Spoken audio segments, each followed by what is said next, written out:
CMR shopping mall ప్రపంచ స్థాయి shopping అనుభూతి ఇప్పుడు మన పార్వతీపురంలో డిసెంబర్ 5న గొప్ప ప్రారంభం.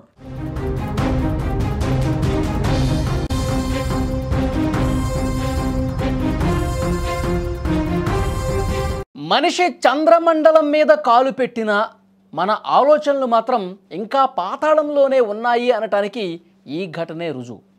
ఒకవైపు పాత పగలు, మరోవైపు నాకు చేతబడి చేశావు అనే విపరీతమైనటువంటి అనుమానం వెరసి ఓ మనిషిని మృగంగా మార్చేశాయి. కక్షతో రగిలిపోయిన ఓ యువకుడు వరుసకు బావయ్యే వ్యక్తిని వేటాడి వేటాడి మెడ నరికి చంపేశాడు. తూర్పుగోదావరి జిల్లాలో సంచలనం సృష్టిస్తున్న ఈ క్రైమ్ స్టోరీ వెనుక అసలు కథ ఏంటంటే, రాజానగరం మండలం నరేంద్రపురానికి చెందిన పిల్లి ఆనంద్ కుమార్ది ప్రేమ వివాహం. 8 ఏళ్ల క్రితం దోసకాయలపల్లికి చెందిన త్రివేణిని పెళ్లి చేసుకొని అత్తారింట్లోనే ఉంటూ మటన్ షాపు నడుపుకుంటున్నాడు. అంతా సాఫీగా సాగుతున్న వీరి కాపురంలోకి త్రివేణికి వరుసకు సోదరుడైనటువంటి రాజ్ కమల్ ఎంట్రీ ఇచ్చాడు. 7 నెలల క్రితం వీరి ఇంట్లోనే ఉన్న రాజ్ కమల్ ఆనంద్ భార్య త్రివేణితో అసభ్యంగా ప్రవర్తించాడు.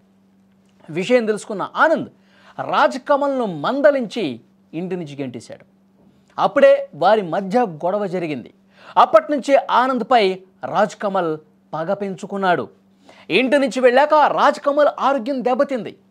ఎన్ని ఆసుపత్రులు తిరిగినా నయం కాకపోవడంతో భూత వైద్యుల్ని ఆశ్రయించాడు.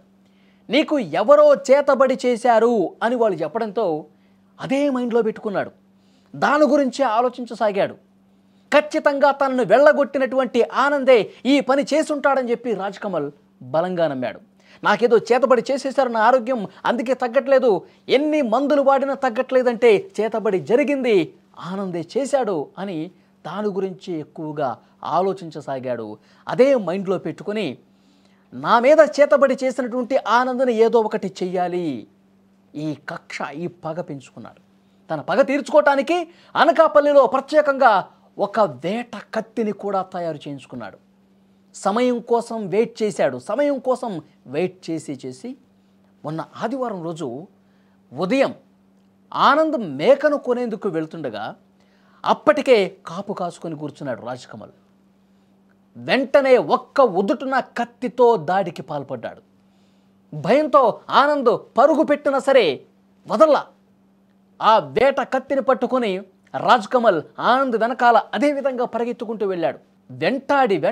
వేటాడి ఆనంద్ మెడపై బలంగా నరకటంతో అక్కడికక్కడే కుప్పకూలిపోయాడు. ఆ తర్వాత రాజ్ కమల్ మృతుడు ఆనంద్ బైక్ మీదే నేరుగా సీతానగరం పోలీస్ స్టేషన్కి వెళ్ళి లొంగిపోయాడు.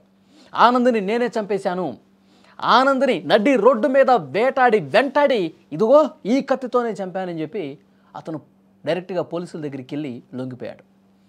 అంటే ఇంత దుర్మార్గంగా ప్రవర్తించడానికి కారణం చేతబడి పేరుతో హత్య చేశాడని నిందితుడు చెబుతున్నా తమ కొడుకును అడ్డు తొలగించి ఆస్తును కాజేయటం కోసమే ఈ ఘాతుకానికి పాల్పడ్డాడని మృతుడి తల్లిదండ్రులు ఆరోపిస్తూ ఉన్నారు. భార్య త్రివేణి ఫిర్యాదుతో కేసు నమోదు చేసుకున్నారు పోలీసులు. పాత గొడవలు, ఆస్తి తగాదాలు, మూఢనమ్మకాలు ఇలా పలు కోణాల్లో దర్యాప్తు చేస్తూ ఉన్నారు. ఇన్వెస్టిగేషన్ కొనసాగుతూనే ఉంది. అతను చేతబడి చేశాడు, నా ఆరోగ్యం క్షీణించింది, దీనికి కారణం ఆనందే అని చెప్పి భావించాడు రాజ్ కమల్. వేటాడి చాలా దారుణంగా చంపాడండి.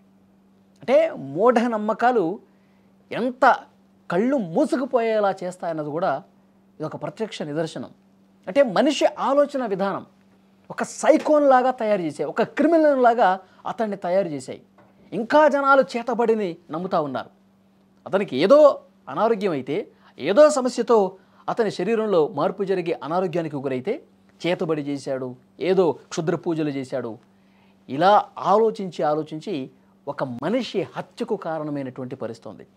కానీ ఇది పైకి చెబుతున్నటువంటి అబద్ధాలు. ఈ కేసులో ఏదో ఒకటి చూపించుకోవటం కోసం అతడు పన్నినటువంటి కుట్ర అని చెప్పి ఆనంద్ కుటుంబ సభ్యులు చెప్తా ఉన్నారు. ఎందుకంటే గతంలో ఇంట్లోకి ఉన్నాడుగా కొన్ని రోజులు, ఆనంద్ భార్యతో సన్నిహితంగా ఉండటం ఇతను చూశానని చెప్పేసి అంటా ఉన్నాడు కదా.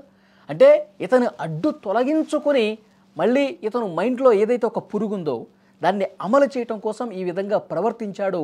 నా కొడుకుని అడ్డు తొలగించుకొని త్రివేణితో ఉండటం కోసమే ఈ విధంగా పని చేసి ఉంటాడని చెప్పి ఆనంద్ కుటుంబ సభ్యులు ఆరోపణలు చేస్తూ ఉన్నారు. పోలీసులు అన్ని కోణాలు ఇన్వెస్టిగేట్ చేస్తూ ఉన్నారు. మొత్తం అతని కాల్ డేటా రికార్డులు అన్నీ కూడా పరిశీలిస్తూ ఉన్నారు. గతంలో 4-5 రోజులుగా ఎవరితో మాట్లాడాడు, ఏం మాట్లాడాడు, క్షుద్ర పూజలు అని చెప్పి అనుమానం ఎట్లా కలిగింది, ఏ భూత వైద్యుడిని సంప్రదించాడు, దీని వెనకాల అసలు భాగవతం ఏముందో అన్నీ కూడా పోలీసులు బయటపెట్టే పనిలో ఉన్నారు. కానీ నిజంగా చేతబడి అయితే మాత్రం మనుషులు ఇంకా ఎలాంటి అంధత్వంలో బతుకుతున్నారో కూడా క్లియర్గా అర్థమవుతుంది. ఈ వీడియోని చూసిన వాళ్ళు కామెంట్ రూపంలో తెలియజేయండి.